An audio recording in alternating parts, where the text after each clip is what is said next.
జై శ్రీరామ్. నా పేరు కామాక్షి.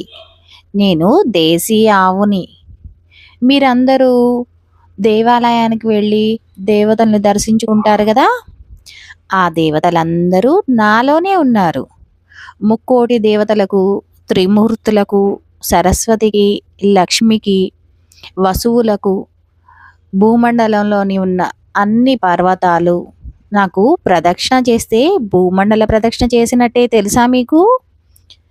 ఇందరి దేవతలు, ఋషులు, సప్త ఋషులు నాలో ఉన్నారు కనుక నా పాలు తాగడం వల్ల మీకు ఆ దేవతల అనుగ్రహంతో పాటు బుద్ధి, జ్ఞానం, లక్ష్మీ అనుగ్రహం ఒకటేమిటండి, నాలో ఉన్న ముక్కోటి దేవతల అనుగ్రహం మీకు లభిస్తుంది. మీరేమో దేవాలయానికి వెళ్తారు కానీ నా దగ్గరకు రారు. నా దగ్గరకు వచ్చినా పసుపు కుంకాలేసి పూజలు చేసి చపాతీలు, అన్నము పెడతారు కానీ నేను ఆవును కదా, నేను గడ్డి మాత్రమే తింటాను. పొలాల్లో ధాన్యాన్ని తింటాను, కూరగాయలు తింటాను. నాకు తెలగపిండి ఇటువంటివి ఆహార పదార్థాలు కదా. నేను నా పిల్లల కోసమే పాలిస్తాను. కానీ మీకు అవసరమైతే మీ పిల్లలకు కూడా నా పాలు చాలా ఆరోగ్యకరం, ఆనందకరం.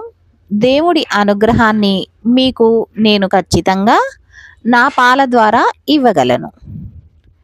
కానీ మీరు దేశీ ఆవుని కాకుండా గేదె పాలు తాగడం వల్ల ఎన్నో అనారోగ్య సమస్యలు, మా పాలు మీకు దొరకకుండా మేము తక్కువ పాలిస్తామని మా జాతిని వేరే చెప్పకూడదులే. కానీ నేను గోమాతని కదా, నిజాలే చెప్తానండి. అలా తయారు చేసిన ఆవు పాల వల్ల మీకు ఎటువంటి లాభము ఉండదు. మా పాలు తాగి మీరు లాభ పొంది, మీ పిల్లలు లాభ పొంది, దానివల్ల మేము లాభ పొంది మా పిల్లలు వృద్ధి పొందితే మాకంతకన్నా కావాల్సిందేముంది?